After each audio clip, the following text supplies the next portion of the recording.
तं कथामृतं तप्तजीवनं कविभिरीडितं कल्मषापहं श्रवणमङ्गलं श्रीमदाततं भुवि गृह्णन्ति ये भूरिदा जनाः। श्री रामकृष्ण वचनामृत दक्षिणेश्वर में कार्तिक पूर्णिमा। श्री रामकृष्ण देव जी कह रहे थे, एक कर्ता भजन संप्रदाय की एक भक्तिमती महिला वहां आती थी।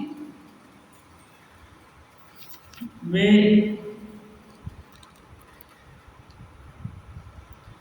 कहती थी कि ये रस से भरे हुए हैं और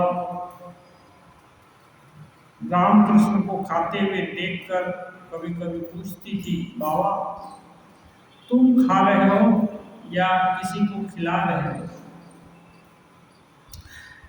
जो ईश्वर में सब जगह देखते हैं, दो चीज है। एक तो है योगी लोग वह कुंडलिनी महाशक्ति को ही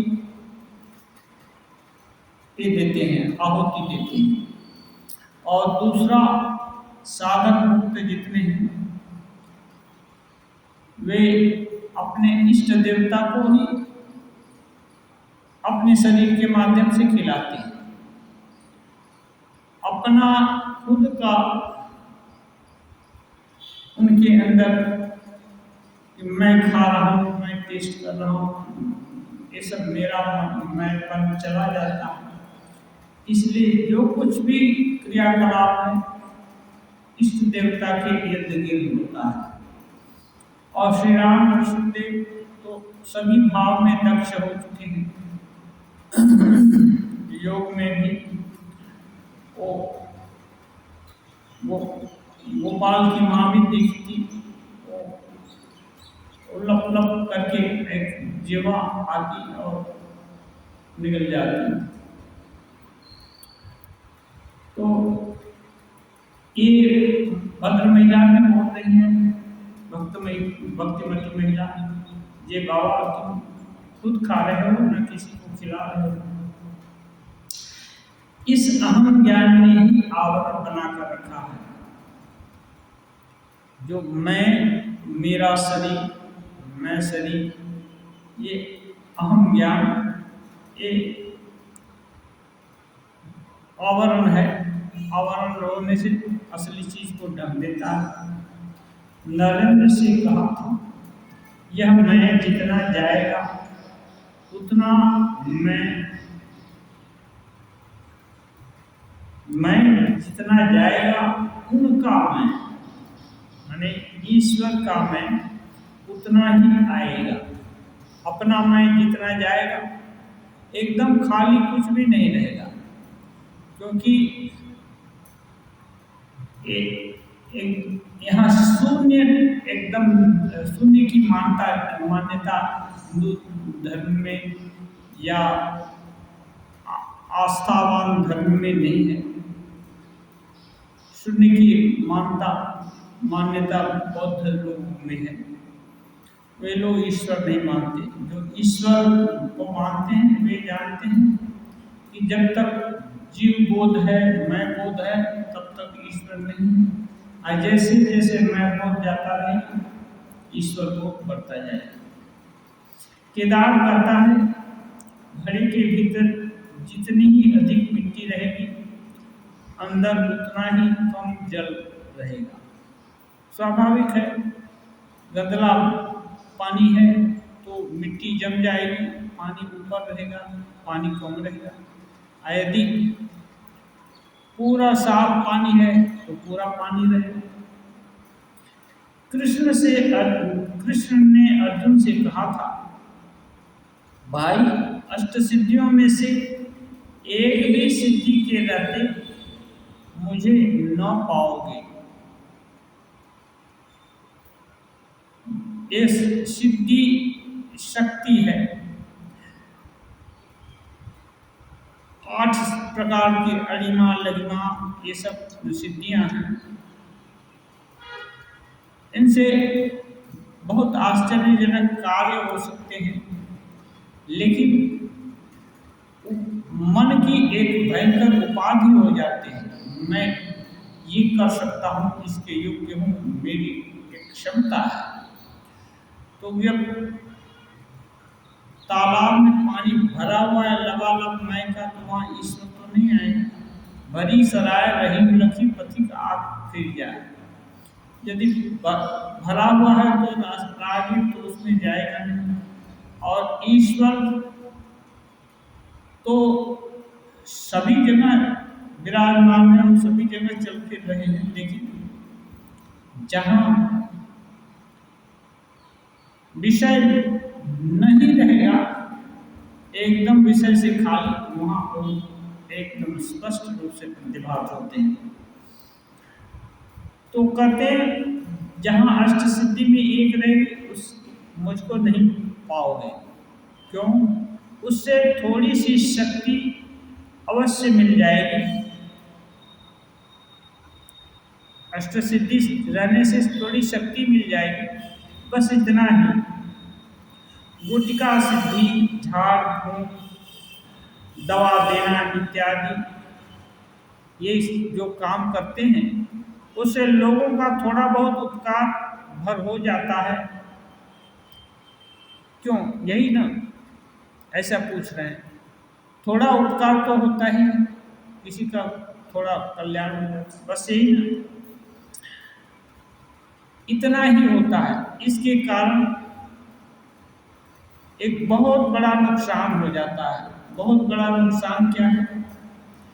जिस मन के द्वारा वो शुद्ध करके भगवान लाभ हो सकता है, वो अनमोल मनुष्य जन्म गंवा दिया। उपनिषद में है, इह चेत अवेदी अथ सत्यमस्ति न चेतिहा वेदी महति विनष्टि। ये मालूम हो गया कि ये ब्रह्म है। हाँ, यदि मालूम हो गया तब तो कल्याण, यदि नहीं हुआ तो महान विनाश। क्यों? विनाश क्या होगा? आत्मा का विनाश कभी होता है? नैनम चिंतन्ति शस्त्राणि नैनम दहति पावका। तीनों काल में आत्मा का विनाश कभी होता नहीं। लेकिन आत्मा जो जीव रूप धारण करके नाना कष्ट सुख दुख का भोग करती, अनंत काल से लगी हुई है। कब से लगी हुई है इसको कोई बता नहीं सकता। लेकिन ये है, वेद में है, एको अहम बहुश्याम प्रजाय, एक हूँ मैं बहुत होना चाहता हूँ प्रजा की सृष्टि करने के लिए। तो जिस समय उनका संकल्प हुआ होगा उसी समय से जीव जगत की सृष्टि हो गई, और तभी से अच्छा का अच्छा, बुरा का बुरा, ये सब कर्म संस्कार बनने लगे। तो इनके कारण असली स्वरूप नहीं दिखाई देता, असली स्वरूप ढक जाता है। अब इच्छा तो होगी कि ये एक्सपीरियंस करेंगे, लेकिन इसमें सार तो है नहीं। ये तो असार है, क्योंकि माया से रचा हुआ चीज है। इसमें सत्यता नाम की चीज बहुत कम है, नहीं के बराबर है। इसलिए इसमें सार कुछ नहीं दिखता है। इसके दूर होने पर ही सार वस्तु आत्मा स्वयं प्रकाशित होगी। इसलिए ये समय जो है, अनमोल समय नष्ट हो जाता है ये सिद्धि के रहते, क्योंकि मन उधर जा नहीं पाता, भगवान की तरफ नहीं जा पाता। एक बहुत बड़ा व्यवधान खड़ा हो गया। इससे तो अच्छा साधारण व्यक्ति रहते, सिद्धि किसी प्रकार की न रहती, वो भी बेटर है। क्योंकि ऐसे लोग को संभावना है ईश्वर की प्राप्ति हो सकती है, भक्ति वैराग्य हो सकता है। लेकिन जो ऐसे सिद्धिमान अष्ट सिद्धि से विभूषित कोई लोग हैं, वो उनको नहीं होगा, उनको वैराग्य नहीं होगा। श्री रामकृष्ण देव कहते हैं, इसीलिए माँ से मैंने केवल शुद्धा भक्ति मांगी थी, सिद्धि नहीं मांगी, शुद्धा भक्ति मांगी थी। माँ के ही छोटी सी ऐश्वर्य से ये अष्ट सिद्धियां बनी हुई हैं। माँ ठाकुर बोलते हैं जो ब्रह्म वही शक्ति, उनको ही प्रेम से माँ बोलते हैं। तो माँ से सिद्धि नहीं मांगे थे, क्यों? माँ का ऐश्वर्य नहीं दिखना चाहते, माँ को चाहिए। तो अभी जहाँ माँ रहेंगी वहाँ ऐश्वर्य तो रहेगा ही, इसलिए समाधिमान पुरुष या भगवत भक्त, भगवान लाभ जिनको हुआ है, उनके इर्द गिर्द सिद्धियां होती हैं, लेकिन वे कभी सिद्धियों का उपयोग नहीं करते। क्यों? वे जानते हैं कि ये असार है, केवल ब्रह्म मात्र है, विक्षेपकारी है। उनमें भगवत प्राप्ति जिन महापुरुष को हुई है, सिद्धियों में उनका मूल्य बोध नहीं होता। अन्य लोग जो माया ग्रसित हैं, सिद्धिमान हैं, बहुत तड़क भड़क है, वहां दौड़ दौड़ कर जाएंगे, हजारों लाखों की भीड़ इकट्ठा कर देंगे, लेकिन समाधिमान पुरुष जो है उनको उसमें इंटरेस्ट नहीं है। बलराम के पिता बेणीपाल मास्टर मणि मल्लिक आदि से यह बात कहते कहते श्री रामकृष्ण समाधिस्थ हो गए। बाह्य ज्ञान शून्य होकर चित्र की तरह बैठे हैं।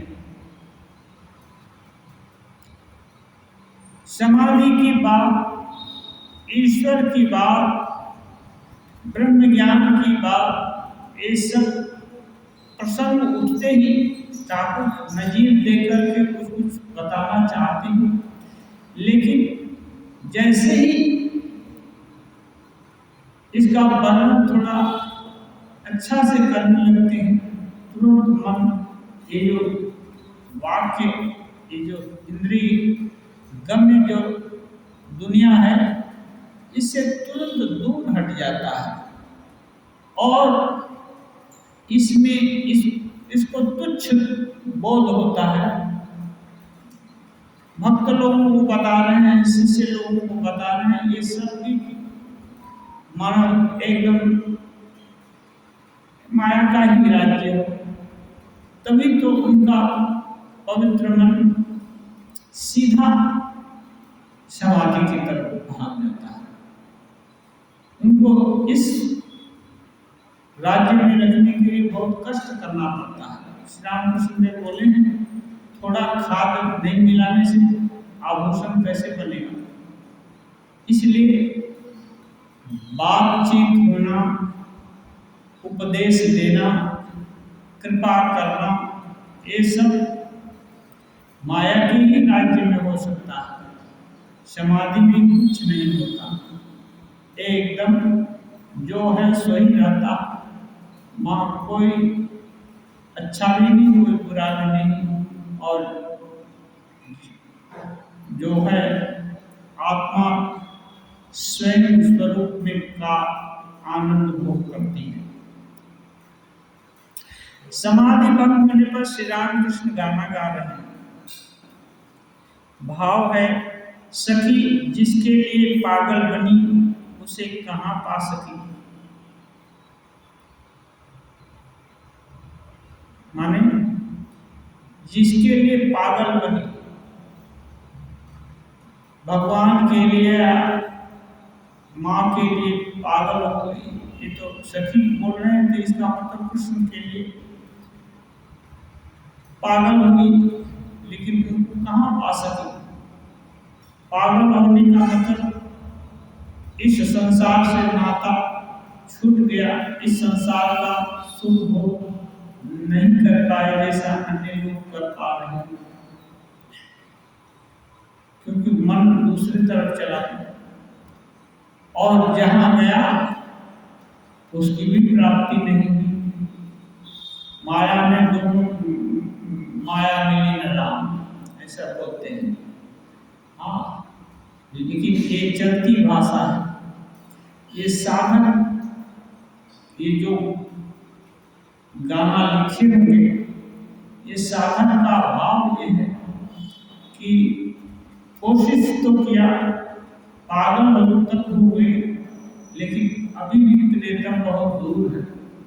और कौन सा उपाय करूं सखी जिससे वहां तक पहुंच पाऊं? ये निराशा सूचक गान में नहीं है।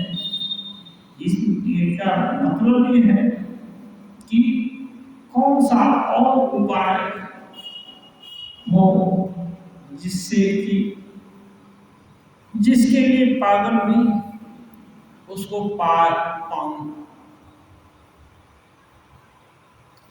अब आपने रामलाल से गाना गाने के लिए कहा, वे गा रहे हैं। पहले ही गौरांग का संन्यास,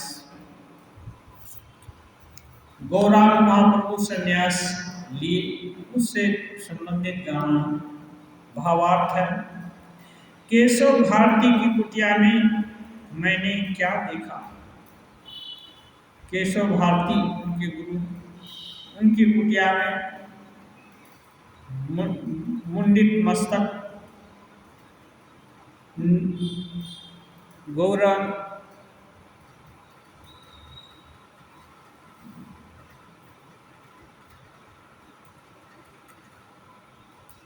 वैराग्य का चूड़ांत प्रतिमूर्ति बन करके वहां ब्रह्म ज्ञान की प्राप्ति के लिए गुरु के शरणागत हैं। असाधारण ज्योति वाली श्री गौरांग की मूर्ति, जिसकी दोनों आंखों से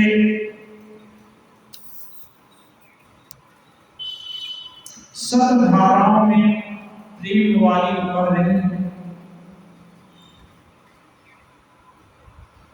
गौरांग की मूर्ति वैराग्यवान है, मुंडित मस्तक हुए, लेकिन ईश्वरानुराग इतना प्रबल हो गया है तो सब धारा, एक धारा में ही बहुत आदमी बह जा सकते हैं, इस सैकड़ों धारा, इसका मतलब बहुत गुना।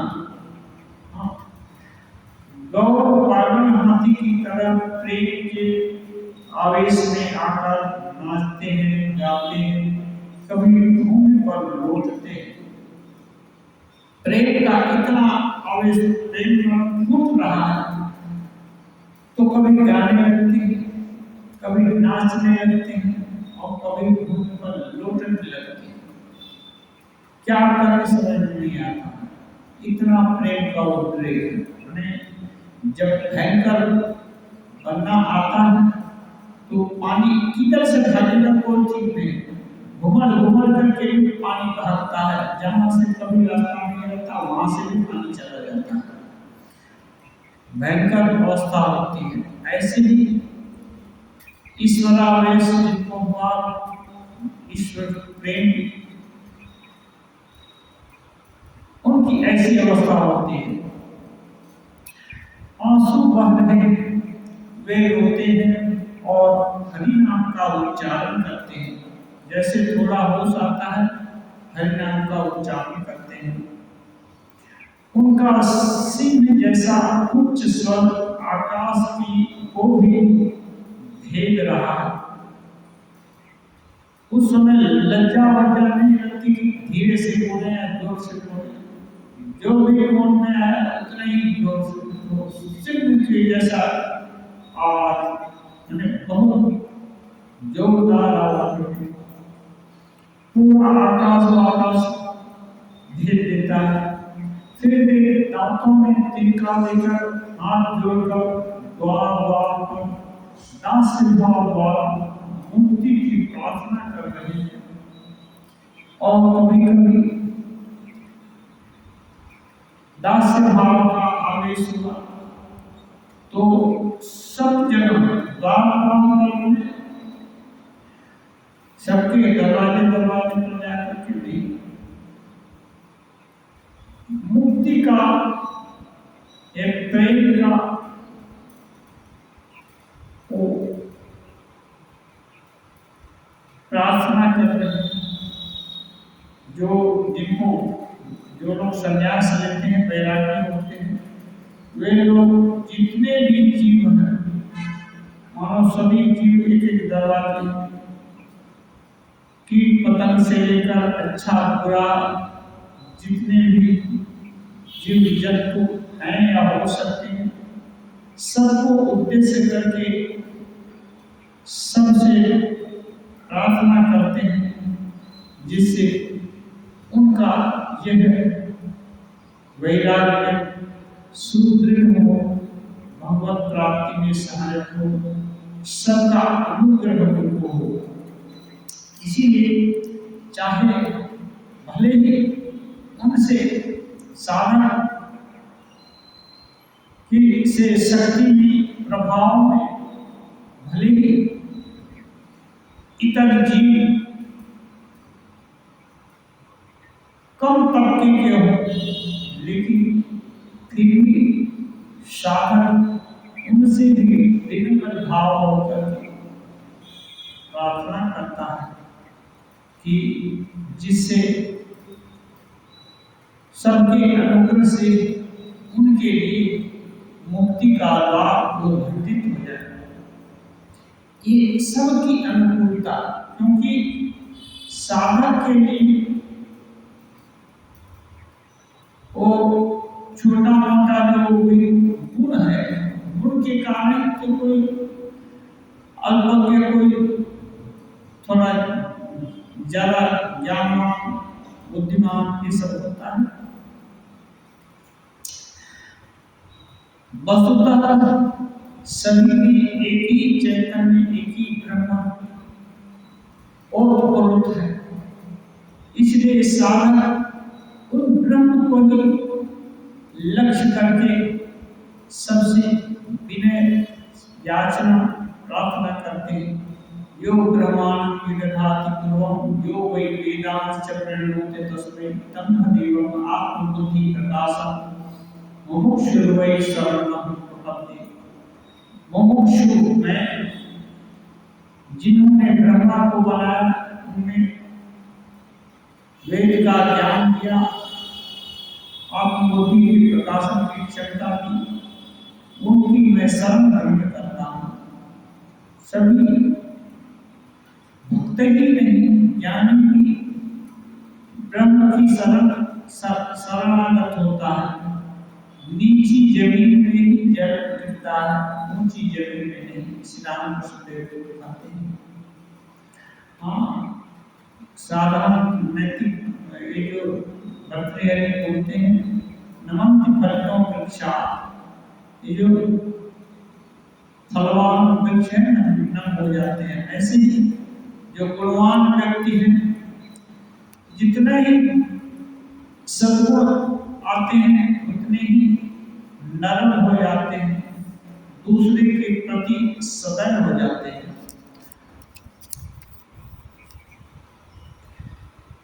चैतन्य देव के इस पावन प्रेमोन्माद स्थिति के वर्णन के बाद श्री रामकृष्ण के कहने पर रामलाल फिर गोपियों की गुमान स्थिति का गाना गा रहे हैं। चैतन्य देव तो भगवान के होता, ऐसे वो गा रहे, उनका प्रेमोन्माद ईश्वर स्वयं देहधारी बन करके प्रेम उन्मत्त हो रहे हैं, अपने ही प्रेम की चर्चा है, एक चिंता करके। फिर जीव गोपियों के रूप में उनकी क्या दशा है, वो भी विलक्षण है, जीव भी कम नहीं है। इसलिए श्री रामकृष्ण बोलते हैं उनका गाना वो गा रहे हैं। रथ को न पकड़ो, क्या रथ चक्र से चलता? श्री कृष्ण अक्रूर जी आए हैं कंस के कंस की प्रेरणा से अक्रूर जी आए हैं, ले जाएंगे कृष्ण और बलराम वहां वो बहाना किया है एक विशेष आयोजन का। यद्यपि वो कल छल से चाहता है कृष्ण आए और उनको कंस मार दे या मरवा दे, दोनों है। ऐसा जरूरी इतना शाही नहीं है कि कोई भी मारेगा, मरवा भी देना चाहता है, नहीं मरवा पाए, दूसरे नहीं मार पाए तो वो भी चेष्टा करेगा, क्योंकि कृष्ण उसके प्राण का कंटक है।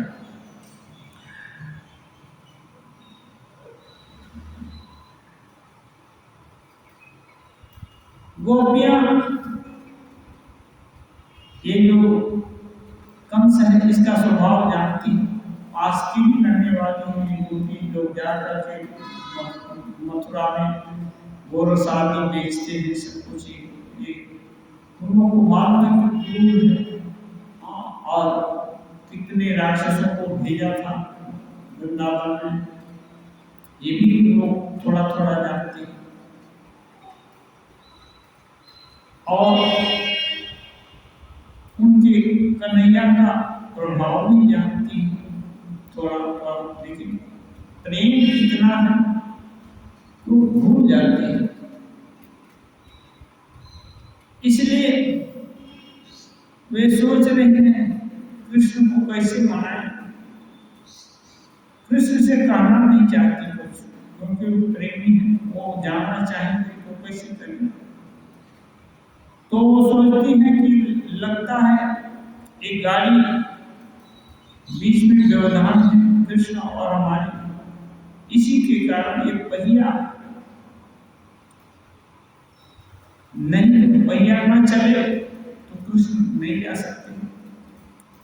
तो ऐसा क्यों न करेंगे पहिया का चलना ही बंद कर दे, तो लोग पहियों से चिपट जाते हैं, लिपट जाते हैं। तो अक्रूर जी कहते हैं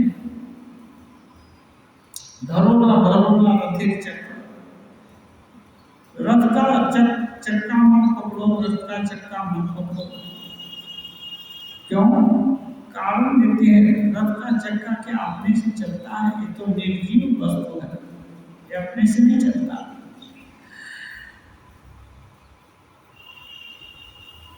ये चक्का का चक्री माने इसको चलाने वाला स्वयं श्री हरि है, जो कि तुम्हारे प्रेतम है, वो बैठे हुए हैं, वो चलाना चाह रहे, इसलिए रथ का चक्का चल रहा है। वो नहीं चलाना चाहे तो तुरंत बंद हो जाएगा, इसलिए मत पकड़ो। भाव ये है कि असलियत वो बताना चाहते हैं, लेकिन गोपियां कहाँ मानने वाले हैं। प्रेम इतना उतावला हो गया है कि वे उससे चिपट जाती है, बार बार प्रयास होता है दोनों पक्ष से। अक्रूर जी समझाना चाहते हैं और वो प्रेम में पागल हो गए, ये सब। तो इसी भाव को गाने का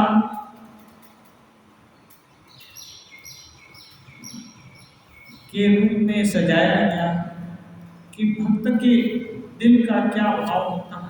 कोई भी उपाय हो भगवान से विलग नहीं होना चाहता, और भगवान की सामर्थ्य ज्यादा जानना नहीं चाहता कि दूर रहकर भी हमारे पास ही रहेंगे, ये भी नहीं। वो देखता है अपने बस में रखना चाहते हैं।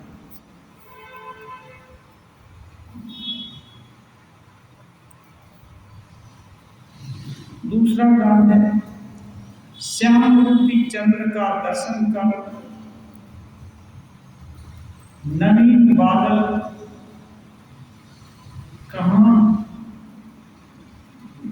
नवीन बात ये जो है बादल की बिजली कहाँ गिरती है। हाथ में बांसुरी और होठों पर मुस्कान लिए यह अपने रूप से जगत को आलोकित कर रहा है। श्याम रूपी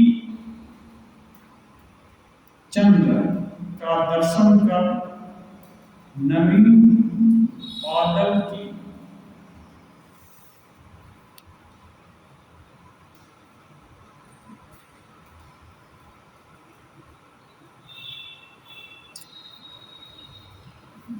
कह रहे हैं श्याम का दर्शन, श्याम इतनी सुंदर और इतने मोहक हैं, उनका दर्शन हो जाता है तो नवीन बादल होता है और उसमें बिजली भी चमकती है।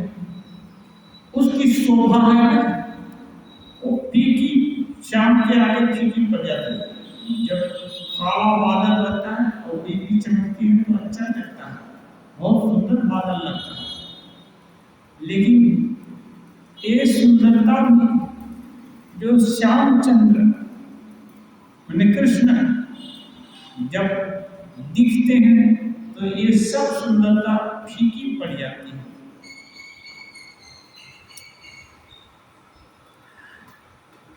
उनके हाथ में बांसुरी है और होठों पर मुस्कान लिए अपने रूप से जगत को आलोकित कर रहे हैं। हाथों में बांसुरी, होठों पर मुस्कान, जो मुस्कुराहट है उसी से जगत आलोकित हो जा रहा है। आलोकित मतलब प्रकाशित, आलोक अब बोलेंगे काला शरीर है और थोड़ा लाल होगा, उससे भला जगत कैसे प्रकाशित हो जाए।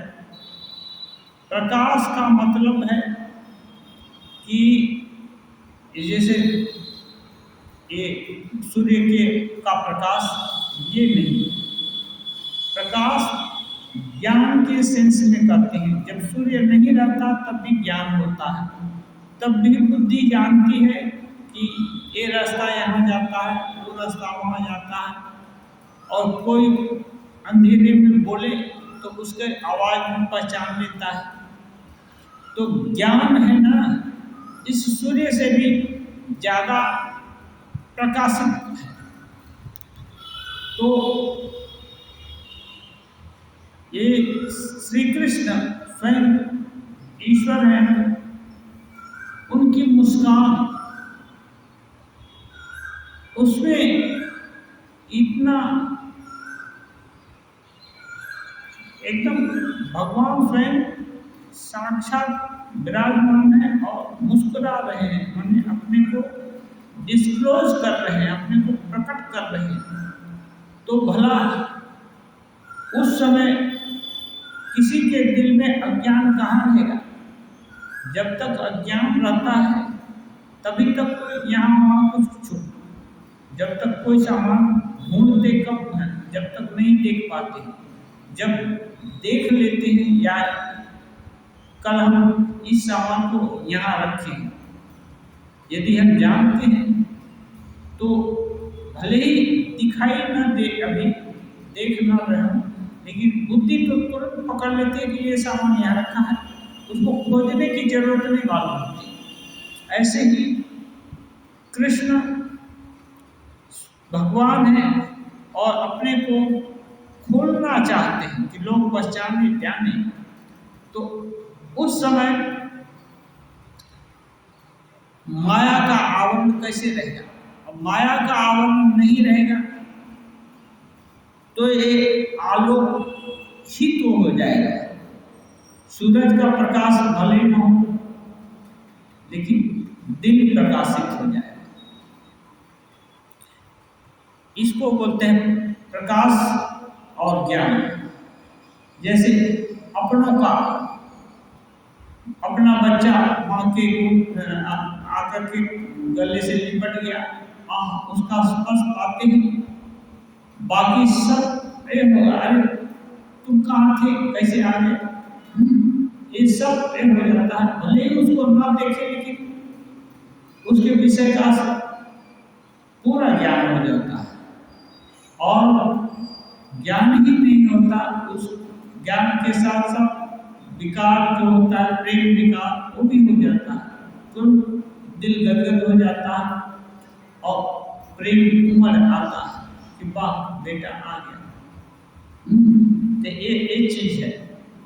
इसलिए भगवान की मुस्कान या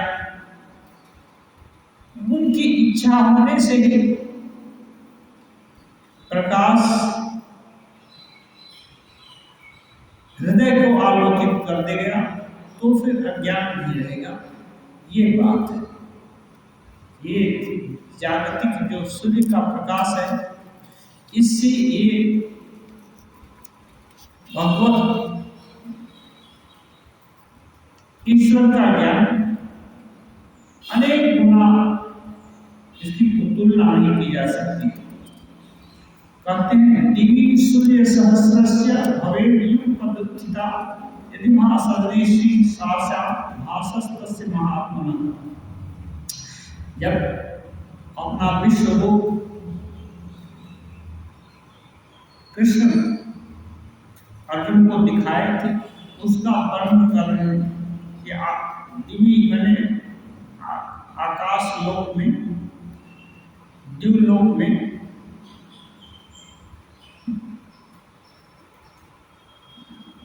सहस्र सूर्य, सहस्र माने हजार, तो सहस्र बोलने का मतलब गिन करके हजार नहीं, कई हजार में सूर्य मानो एक साथ यदि चमक जाए तो जितना प्रकाश होगा उससे भी ज्यादा प्रकाश मान कृष्ण दिख रहे थे। तब अर्जुन जल क्यों नहीं गए?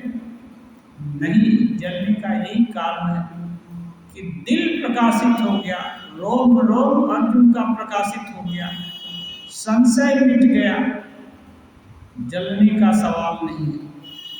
लेकिन दूसरा ज्ञान, सूर्य का ताप, ये सब जो भी हो, वो संशय को नहीं दूर करता। वो टेबल है तो टेबल दिखाएगा, कम्बल है तो कम्बल दिखाएगा, घर है तो घर दिखाएगा, दैट्स ऑल। वो संशय को दूर नहीं करता।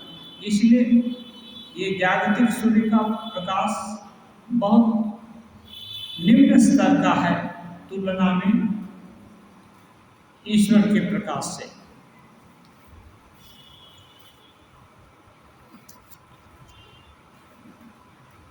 मणिमंडित जातक के प्यास से, मणिमंडित कह रहे हैं, जातक की प्यास से छाती फटी जाती है।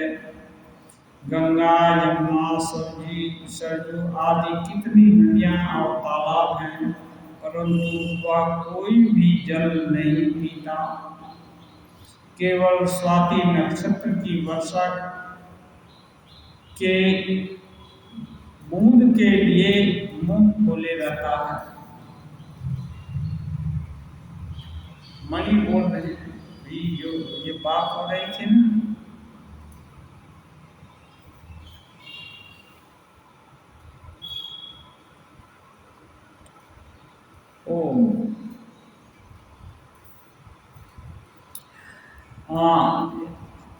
हरि बात हो रही थी, थोड़ा सा छूट गया। हरि भक्ति होने पर फिर जाति का विचार नहीं रहता। श्री राम कृष्ण देव कहते हैं हरि भक्ति, जब ईश्वर प्रेम हो गया, भक्ति भाव आ गया, तो जाति का विचार नहीं रहता। क्यों? सीधा ही ईश्वर तत्व दिखाई पड़ता है और ईश्वर सब जगह समान रूप से विराजमान है। फिर उसकी जाति, जाति का मतलब छोटी उपाधि से उसको कैसे संकुचित कर सकते हैं? सीधा असली वस्तु दिखाई दे रही है, इसलिए वो नहीं रह जाता। श्री राम कृष्ण मणिमंडित से कर रहे हैं, तो तुम तुलसीदास की बात कहो तो तुलसीदास जी एक बात करते हैं। हाँ, उनके एक बात श्री रामकृष्ण देव मणिमल्लिक से सुनना चाहते हैं। मणिमल्लिक कह रहे हैं, वही चातक चातक की प्यास से छाती फटी जाती है। गंगा यमुना सरयू आदि कितनी नदियां और तालाब हैं, परंतु वह कोई भी जल नहीं पीता, केवल स्वाति नक्षत्र की वर्षा के जल के लिए मुंह खोलकर पड़ा रहता है। इसका मतलब यही है कि जितना भी वैचित्र्य है, सुहावने लुभावने आकर्षक जितने भी वैचित्र्य हैं, सारा संसार में सुख है। साधक जिसका मन एक बार ईश्वर की तरफ लग गया, वो अब इनमें सुख नहीं पाता है। चाहे राज सिंहासन पर रख दे या जगतपति बना दे या कुछ भी कर दे, वह इसमें सुखी नहीं होता, इसकी परवाह नहीं करता। नदी तालाब कितना पानी से भरा हुआ है, उस पानी को नहीं चाहता। तब ये सब सुख छोटे बौने लगते हैं। क्या कौन सा सुख? स्वाति नक्षत्र का मोह। स्वाति नक्षत्र का मोह क्या है? हरि प्रेम, ईश्वर, बस वही अच्छे, उनका ही सानिध्य उसी के लिए चाहिए। और बाकी जितना भी वैचित्र्य है, सुख दुख दिखाई देता, उसमें मन नहीं लगता। तो यदि ऐसा है किसी साधक का, तो उसकी चातक से तुलना की जा सकती है। जैसे एक उपमा देकर बताते हैं कि जैसे चातक स्वाति नक्षत्र की बूंद को छोड़कर और कुछ नहीं पीना चाहता, ऐसे ही साधक का भी मन ऐसा होना चाहिए कि सारा दुनिया सुख वैभव से भरपूर हो, फिर भी उनकी तरफ भ्रूक्षेप नहीं है, एक बार मुड़कर हुए देखने की इच्छा नहीं है। हाँ, पाने की सोचने की तो बात ही कहाँ है, देखने की भी इच्छा है।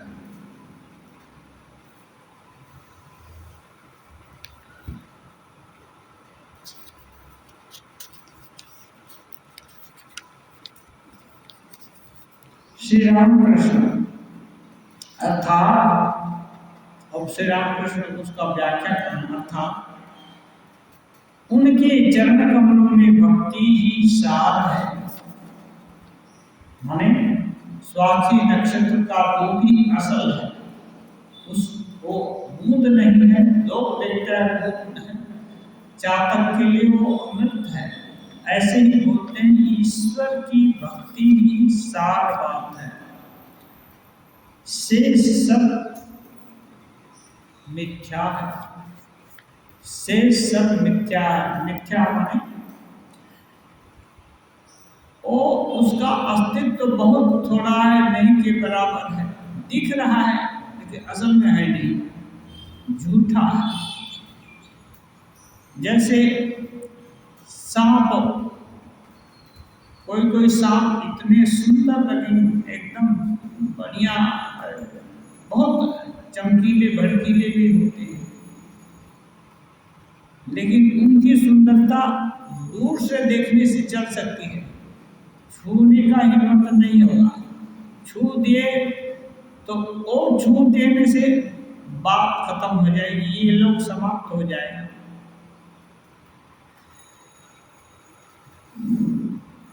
माने उनकी सुंदरता के पीछे प्रलयकारी दृश्य नाच रहा है, इसलिए वो सुंदरता मोहनी नहीं लगती है। ऐसे ही जो संसार की वैचित्र्य है, सुंदरपन है, सुख वैभव है, ये सब जो अलर्ट हो गया साधक, वो खबरदार हो जाता है, नहीं अब इस उसमें नहीं भूलना है, मन को इस उसमें भुलाना नहीं, अच्छा है, मन को अब इस उसमें नहीं घुराएंगे।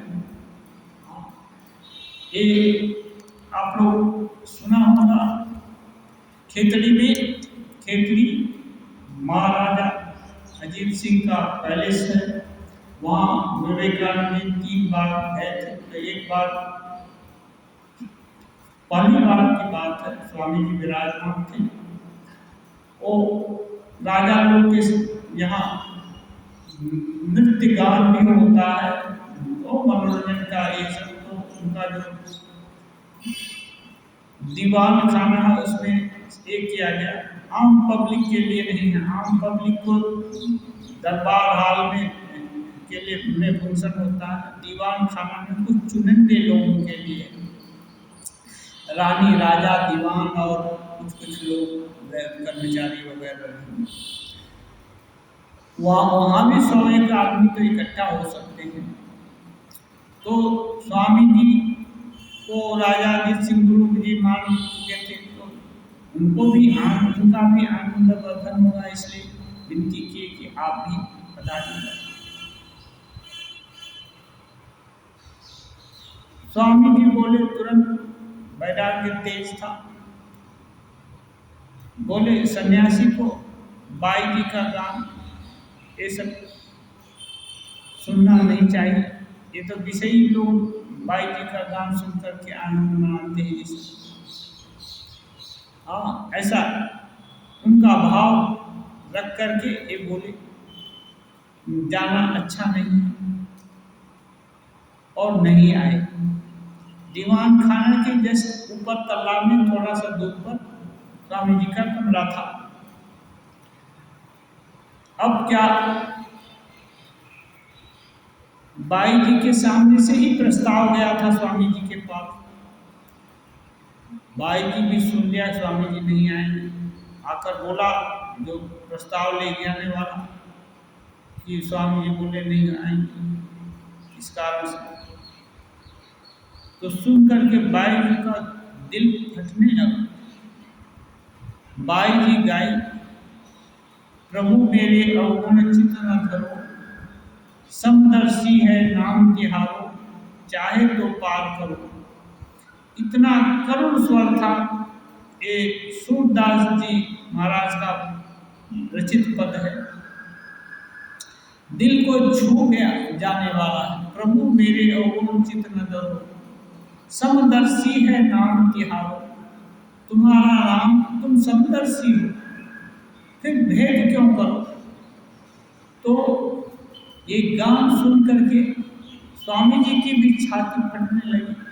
हाँ, तो सही है, मैंने बेश्या या बाई जी नाचने गाने वाली ऐसा भेद करके मैं गाना नहीं सुनने गया। स्वामी जी गाने के बहुत रसिक थे, सारा रात गा सकते थे, लेकिन बाई जी का गान नहीं सुनना चाहिए। किसके लिए? वो थोड़ा ये बोध था, उपेक्षा बोध, उसके कारण हर चीज में अच्छा बुरा होता है, किसी चीज का अच्छा ही लेना चाहिए, बुराई नहीं। तो ये स्वामी जी को धक्का लगा कि अरे मैंने तो भूल गए, उतरे जाकर गाना गा रही थी, उनके दोनों आंखों से आंसू झर रहे थे और बहुत पीड़ा में थी। वो बनावटी पीड़ा नहीं थी, सच में धक्का लगा कि मैं इतनी पतिता हो गई कि गुरुजी मेरा ज्ञान नहीं सुनना चाहते, मुझको देखना भी नहीं चाहते, धिक्कार लगा। स्वामी जी आए, बैठे, गान पूरा हुआ, रोते रोते खूब गाई, गान पूरा हुआ, देखती है स्वामी जी बैठे हैं, ये कर रहे हैं। स्वामी जी फिर उठे और हाथ जोड़कर बोले, माँ क्षमा करना, हाँ तुम्हारा तिरस्कार करने का मुझे अधिकार नहीं है, ये इन ब्रैकेट क्षमा करना। अब ये तो स्वामी जी बोले, महानता है, ये तो महापुरुष थे ही। स्वामी जी श्री रामकृष्ण देव के सानिध्य में ब्रह्म ज्ञान को प्राप्त हो चुके थे और भी कितनी साधनाएं की थी, और सप्तर्षि मंडल के एक ज्वलंत ऋषि थे, साधारण चीज नहीं थी। इनके लिए माँ से क्षमा मांगना कोई बड़ी बात नहीं थी, मांगी। लेकिन अब बाई जी जो साधारण गणिका थी, वहां एक चमत्कार होता है, ट्रांसफॉर्मेशन होता है। अब क्यों?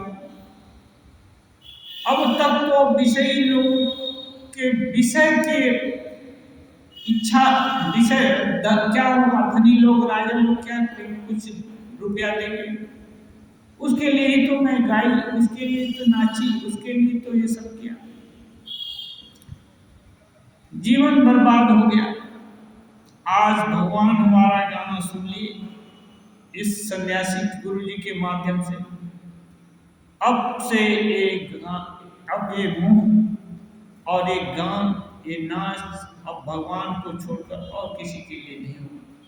ये है, इसको बोलते हैं ट्रांसफॉर्मेशन। अब से दूसरे के लिए नहीं होगा। तो जैसे ही भगवान सत्ता का थोड़ा सा अनुभव हो जाता है, साधक सोचता है नहीं अब तो स्वाति नक्षत्र का बूंद ही चाहिए, अब नदी नाला समुद्र पूरा सरोवर भक्ति है तो क्या है, इनका मेरे लिए कोई मूल्य नहीं है। अब तो चाहिए तो वही चाहिए, नहीं तो नहीं, प्राण जाए तो जाए, लेकिन चाहिए तो वही स्वाति नक्षत्र का बूंद। ये है बाई जी इतना गाना गाई, सब किया, इतने लोगों को खुश किया, राजा भी उससे खुश नहीं होते तो गुरु जी के सामने उसको कैसे बुलाते। लेकिन बाई जी संकल्प किया और किसी के लिए नहीं गाऊंगी, अब भगवान के लिए ही गाऊंगी। ये इसको बोलते हैं चेंज।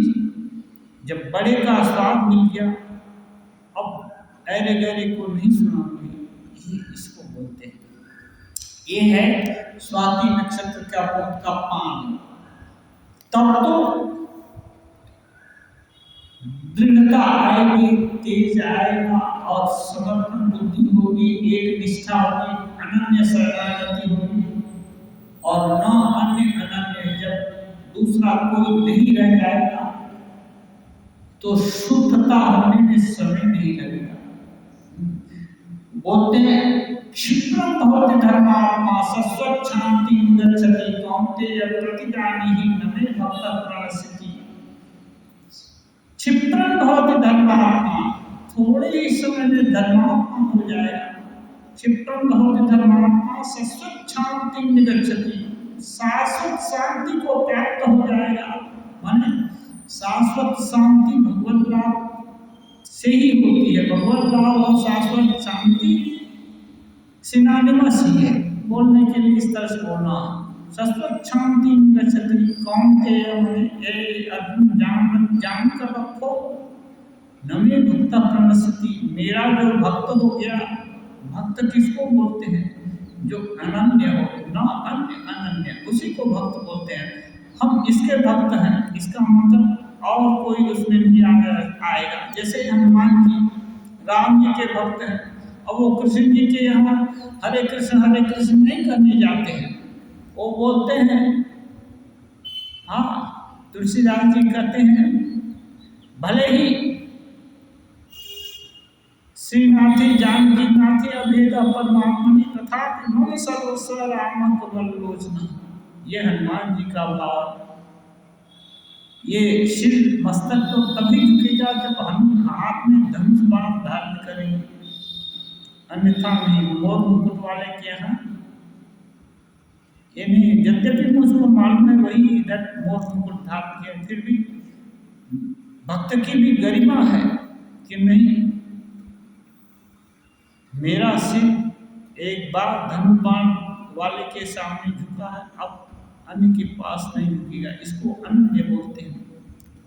गोपियां मथुरा में गई एकदम मुकुट टुकुट धारण किए हुए ये द्वारिका में गई।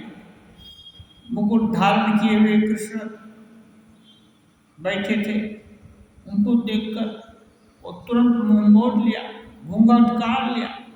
अरे ये कौन आ गया? इसको देखकर कहीं हमारा ये तो जो हमारी पवित्रता में हानि तो नहीं हो जाएगी? ऐसा हो, ऐसी बुद्धि। वो उन आंखों से मोर मुकुटधारी कृष्ण को देखना चाहते हैं, न कि राजाधिराज कृष्णचंद्र द्वारकाधीश को नहीं देखना चाहते। उसको इसको देखकर हम द्विचारिणी होंगी क्या दूसरे को देखने वाली? ये भाव। तो ये न अन्य अनन्य, एकदम इसी को अनन्यता कहते हैं। अब ऐसा हो जाएगा तो प्रणश्यति उसका विनाश कैसे हो सकता है? इसलिए बोलते हैं नमे भक्त प्रणश्यति, कभी मेरे भक्त का अकल्याण नहीं हो सकता है। ये प्रतिज्ञा, ये मेरी प्रतिज्ञा है कि उसका कुछ नहीं हो सकता है। ऐसा करते हैं भगवान। ओम निरंजनम नित्यम अनंत रूपम भक्तात्मकं पार्थिव विग्रहं वै ईशावतारं परमेशमेयं तन्नाम कृष्णं शिरसा नमामि।